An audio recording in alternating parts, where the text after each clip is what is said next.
गृह मंत्री अमित शाह का एक लक्ष्य है कि मार्च 2026 के अंत तक इस देश में नक्सलवाद का अंत हो जाएगा, नक्सलिज्म का। हम बात कर रहे हैं सुरक्षा बलों को ऐतिहासिक मिली कामयाबी की। यह बहुत बड़ी कामयाबी है नक्सल के लिहाज से, नक्सल इराडिकेशन के लिहाज से। आज देश के सबसे खूंखार नक्सली कमांडर को सुरक्षा बलों ने मृत्युदंड दिया है। एक ऐसे नक्सली कमांडर का दी एंड हुआ है जो पिछले करीब 20 वर्षों में 26 से ज्यादा हमले कर चुका था। सुरक्षा बल के 150 से ज्यादा जवानों की जान ले चुका था। इस नक्सल कमांडर का नाम था मांडवी हिडमा, जो आज छत्तीसगढ़ आंध्र प्रदेश बॉर्डर पर मरेडमल्ली जंगल में एनकाउंटर के दौरान मारा गया। जब आप इस नक्सल कमांडर का खूनी इतिहास जानेंगे तो समझ जाएंगे कि इसका खात्मा कितना जरूरी था। इसने सिर्फ 16 वर्ष की उम्र में ही हथियार उठा लिए थे। तब से अब तक हिडमा खौफ का दूसरा नाम बना हुआ था।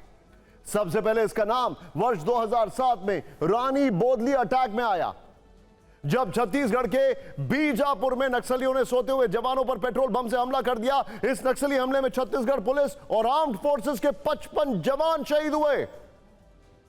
इसके बाद उसने बड़े नक्सली हमले की साजिश की। यह वर्ष था 2010, जब छत्तीसगढ़ के दंतेवाड़ा में सुरक्षा बल पर हमला हुआ और 76 जवान शहीद हो गए।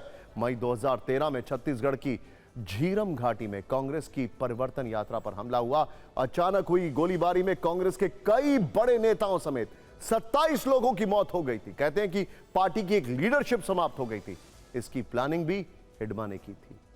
जिस हिडमा ने इतने गहरे जख्म दिए वो सुरक्षा बलों की हिट लिस्ट में था। उसे लगातार ट्रैक किया जा रहा था।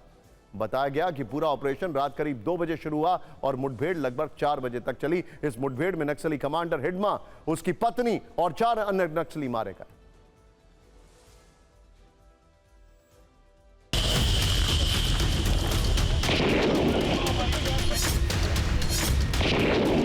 सर्च ऑपरेशन के दौरान एक एनकाउंटर हुआ जिसमें कुछ नक्सली लीडर्स के न्यूट्रलाइज होने की सूचना है। उसमें कुछ नाम भी हैं, एक सीसी मेंबर जिसमें हिडमा का भी नाम आता है। In last 1 or 2 days, we had a very specific intelligence that few of the top Maoist leaders are entering into Andhra Pradesh and they are planning to revive the movement. So, in that continuation, today morning, one exchange of fire has taken place between Maoist and security forces, in which 6 Maoist dead bodies have been recovered. Hidma को दंतेवाड़ा, सुकमा और बस्तर के घने जंगलों की पूरी जानकारी थी। इस इलाके का पूरा भूगोल वो बचपन से जानता था। इसीलिए बार बार कैंप बदलकर वो सुरक्षा बलों को चकमा दे रहा था। कई बार सुरक्षा बल उसके कैंप तक तो पहुंचते, लेकिन वो कुछ ही मिनट पहले वहां से निकल चुका होता।